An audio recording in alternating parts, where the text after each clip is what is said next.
নমস্কার, আমি doctor Nupur Das, consultant gynaecologist and obstetrician and laparoscopic surgeon. আজকে আমি যে বিষয়টা নিয়ে আলোচনা করব সেটা হলো প্রি কনসেপশনাল কাউন্সেলিং। তো প্রি কনসেপশনাল কাউন্সেলিং বলতে আমরা কি বুঝি?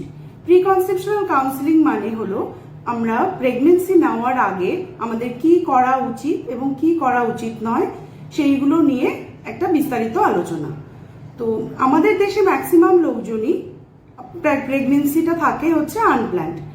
তো প্রেগনেন্সি প্ল্যান করার জন্য আমাদের প্রথমেই যেটা দরকার সেটা হচ্ছে জানা যে একটা হেলদি বাচ্চা জন্ম দিতে গেলে কি কি বিষয়গুলো আমাদের অবগত থাকা দরকার। সবার প্রথমেই বলি যে মা সুস্থ এবং স্বাভাবিক বাচ্চা জন্ম দেওয়ার জন্য মাকে সুস্থ থাকাটা খুব জরুরি।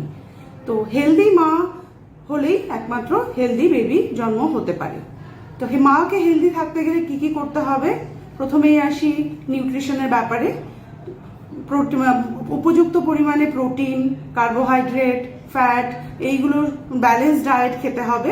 ব্যালেন্স ডায়েট কবে থেকে খেতে হবে? আমরা যখন থেকে প্রেগনেন্সি প্ল্যান করছি তার আগে থেকেই। বিএমআই মানে যেটা আমরা বলতে চাই যে মোটা না রোগা সেটা জানার জন্য যেটা আমাদের সূচক বিএমআই, সেটা আমাদের 18 থেকে 23 মধ্যে থাকতে পারলে ভালো হয়। সেটা জানবো কি করে আমরা? সেটা জানার জন্য আপনাকে বিস্তারিত পরে আমি জানাবো। তো প্রথমে জানাই যে বিএমআই যদি 18-এর নিচে থাকে তার মানে সেই মা খুবই রোগা।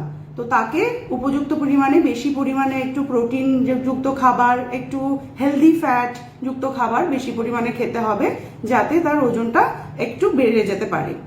যদি তার মায়ের বিএমআই মোর দ্যান 25 হয় তাহলে সেক্ষেত্রে সেই মাকে আমরা বলি যে প্রেগনেন্সি প্ল্যান করার আগে অ্যাটলিস্ট 5 to 7% ওয়েট লস করার জন্য। সেটা খুবই হেলদি হ্যাবিট। আর কি করা যেতে পারে? আমাদের সেই যে মা প্রেগনেন্ট হতে চাইছেন তাকে সুগার, প্রেশার, থাইরয়েড, এপিলেপসি বা অন্য কোনো ডিজিজ কিছু আছে কিনা সেটা জানাটা খুবই জরুরি। যদি সুগার কারো আগে থেকে থাকে বা কারো ফ্যামিলিতে যদি সুগার থাকে তাহলে দেখে নেওয়াটা খুব জরুরি যে সে প্রোন টু সুগার ডেভেলপ কিনা ডিউরিং প্রেগনেন্সি।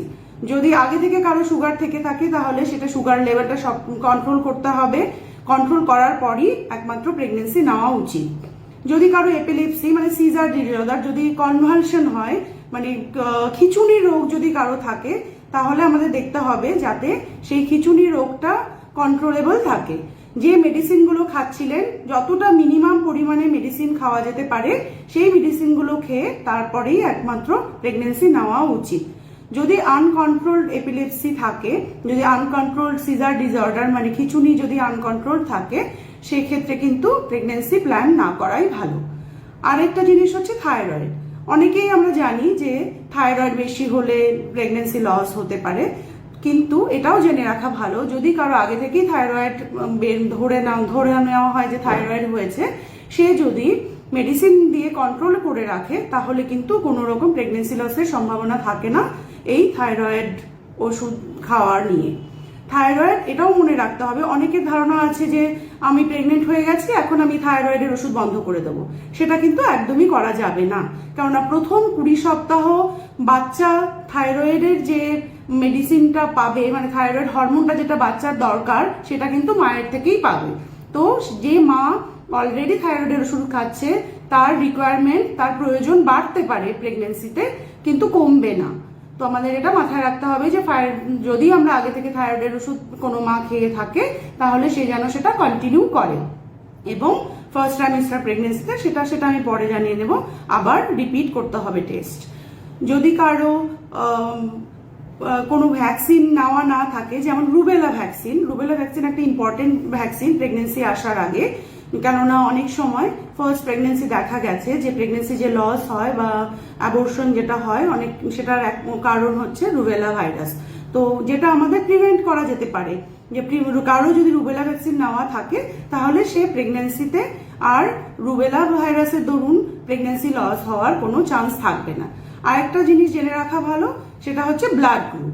মা এবং বাবা দুজনেরই ব্লাড গ্রুপ জেনে রাখাটা খুবই জরুরি। যদি মায়ের ব্লাড গ্রুপ নেগেটিভ হয় তাহলে আমাদের তার যে বাবা হতে চলেছেন তার ব্লাড গ্রুপ যদি পজিটিভ হয় তাহলে আমাদের মাথায় রাখতে হবে যে কিছু স্পেশাল ইনজেকশন বা কিছু স্পেশাল টেস্ট আমাদের প্রেগনেন্সিতে করাতে হবে। তো মোটামুটি যেটা দাঁড়ালো যে প্রেগনেন্সি প্ল্যান করার আগে আরেকটা হচ্ছে সব থেকে ইম্পর্টেন্ট যেটা ফলিক অ্যাসিড। ফলিক অ্যাসিড বলে একটা ভিটামিন যেটা আমাদের প্রেগনেন্সিতে খুব জরুরি। প্রেগনেন্সি প্ল্যান করার 3 মাস আগে থেকে প্রেগনেন্সি প্ল্যান করার 3 মাস পরে অবধি ফলিক অ্যাসিড খাওয়া খুবই জরুরি। এটা কি করে, এটাতে কিছু কিছু নিউরাল ডিজিজ সেইগুলোকে প্রিভেন্ট করে। নিউরাল টিউব ডিফেক্টস নামে কিছু কিছু ডিজিজ, যেটা হচ্ছে স্পাইন আর ব্রেনের কিছু কিছু ডিজিজ করে, যেটা কোনোভাবেই কোনো ট্রিটমেন্টে সেটা কিন্তু পরবর্তীতে সারে না। তো সেটার প্রিভেন্ট করার জন্য প্রিকনসেপশনাল কাউন্সিলিং কিন্তু খুব জরুরি। তো নমস্কার, আজকে আমি এখানেই শেষ করছি। এরপরে যদি আপনার আরো কোনো কোশ্চেন থাকে, আপনার আরো কিছু জানার থাকে, আপনি নিচে দেওয়া লিঙ্কে আমার সঙ্গে যোগাযোগ করতে পারেন সেই নাম্বারে, বা আমার অ্যাপয়েন্টমেন্ট নিতে পারেন, বা আমার ওয়েবসাইট ভিজিট করতে পারেন। ধন্যবাদ।